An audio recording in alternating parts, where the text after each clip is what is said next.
Iwan kepada Majlis Keselamatan Negara.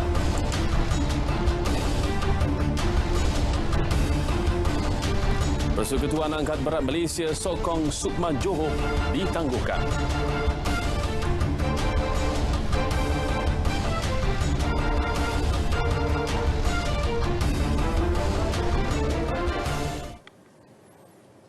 Assalamualaikum, terima kasih Faris dan juga Hanim.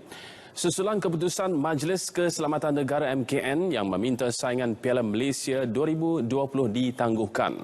Malaysian Football League MFL hari ini telah mengemukakan rayuan kepada MKN agar dapat mempertimbang semula keputusan tersebut.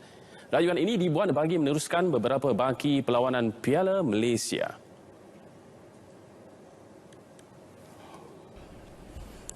Keputusan untuk membuat rayuan kepada MKN itu diputuskan selepas mesyuarat khas ahli lembaga pengarah MFL menerusi kenyataan rasmi Ketua Pegawai Eksekutif MFL Dato' Abdul Ghani Hassan. Pihaknya telah mengambil maklum keputusan yang telah dikeluarkan MKN berdasarkan situasi COVID-19 yang melanda negara ketika ini. Bagaimanapun, MFL berharap agar pihak MKN dapat mempertimbang rayuan MFL untuk meneruskan saingan Piala Malaysia musim ini dengan perancangan khas serta SOP yang lebih ketat, termasuk mengadakan perlawanan secara berpusat iaitu quarantine based. Kita akur dengan keputusan tersebut, tetapi membuat rayuan sekali lagi agar Piala Malaysia dapat dijalankan peringkat quarter final, sport akhir dan juga akhir di negeri-negeri yang tiada PKPB. Kita merancang, tingkat awal merancang setelah pengumuman pada 7 bulan oleh Berhormat Menteri Kanan bahawa akan dilaksanakan PKPB pada 9 bulan, iaitu semalam. Maka pada hari Sabtu dan hari Ahad, MFL telah merancang agar mengadakan kuarter skor akhir dan skor akhir di dua venue, iaitu kita memilih di Kota Baru, Stadium Sultan Muhammad, dan juga di Pahang, Stadium Darul Ma'amur. Tambahnya, keputusan untuk mengemukakan rayuan ini turut disokong 8 pasukan yang layak ke skor akhir di mana mereka bersedia untuk beraksi mengikut perancangan dan SOP seperti yang ditetapkan MFL dan MKN. Pasukan PDRM tidak lagi akan menggunakan khidmat jurulatih Muhammad Ishaq Kunju Muhammad bagi musim depan. Kontraknya yang dijadual berakhir hujung bulan ini dan tidak akan disambung. Keputusan itu diambil dalam mesyuarat pengurusan pasukan berkenaan minggu lalu sekaligus menyaksikan impian jurulatih berusia 48 tahun ini untuk terus membimbing The Corps tidak kesampaian. PDRM menghuni kedudukan tercorot Liga Super musim ini sekaligus tersingkir ke saingan Liga Perdana musim depan. Lebih menyedihkan, skuad The Corps memulakan saingan musim ini dengan negatif 3 mata selepas didenda susulan kegagalan pengurusan membayar tunggakan gaji pemain musim lalu selain gagal mencapai persetujuan pelan penyelesaian tunggakan gaji.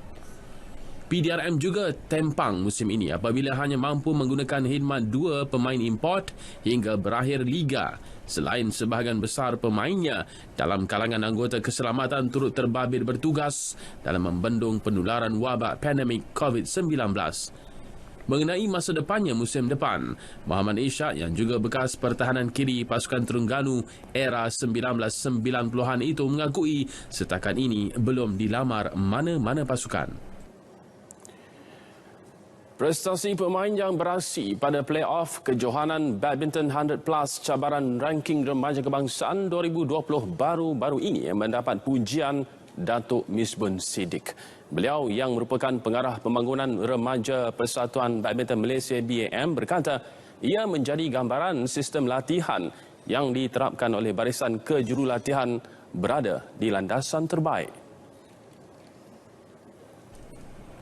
Jelas Misbun, kejohanan 3 hari ini dapat memperlihatkan kematangan semua pemain remaja negara. Ada yang waktu ranking dia menyelah di dalam pada saya menyelah tu mungkin daripada dia punya comfort zone yang selesa, kemudian dia tak pernah main dengan yang grup yang satu lagi tu, grup atas, dan dia banyak main safe game dan sebagainya tu. Jadi di sini saya lihat ada yang pemain yang kemarin waktu ranking mereka kalah, tetapi sekarang ni yang saya lihat dia bangun dengan lebih baik daripada yang Kejohanan tersebut yang berlangsung di Stadium Juara Bukit Kiara pada 4 hingga 6 November lepas merupakan medan penting bagi menentukan ranking pemain muda dalam pasukan remaja kebangsaan.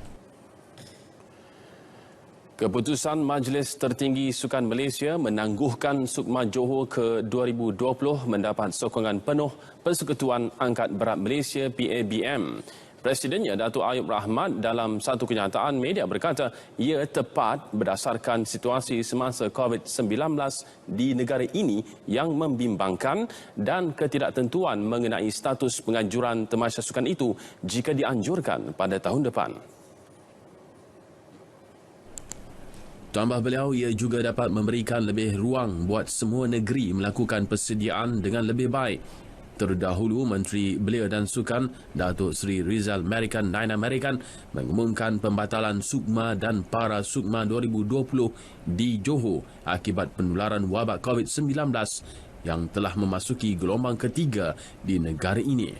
Johor tetap diberikan hak penganjuran untuk edisi 2022 kerana negeri itu hampir 99% bersedia daripada segi perancangan, pengurusan teknikal dan kemudahan pertandingan. Sementara itu, Kementerian Belia dan Sukan dan Majlis Sukan Negara diseru mengaplikasikan struktur latihan secara digital khususnya buat atlet yang bakal menyertai Sukma dan Para Sukma Johor. Cadangan itu diutarakan Presiden Majlis Paralimpik Malaysia, Datuk Seri Megati Syariman Zaharuddin selepas dua tamasya itu dianjak ke tahun 2020. Menurut Megat, struktur latihan digital dilihat lebih efektif ketika negara dan seluruh dunia masih berdepan krisis pandemik COVID-19. Tambahnya, tempoh setahun tidak boleh disia-siakan, sebaliknya perlu mencari jalan untuk membangunkan konsep latihan yang lebih sesuai dengan situasi masa kini. Dalam pada itu, MPM turut menyahut baik dan memberi sokongan penuh kepada langkah yang diambil Kerajaan Negeri Johor dan KBS untuk tidak meneruskan dua tamasya berkenaan.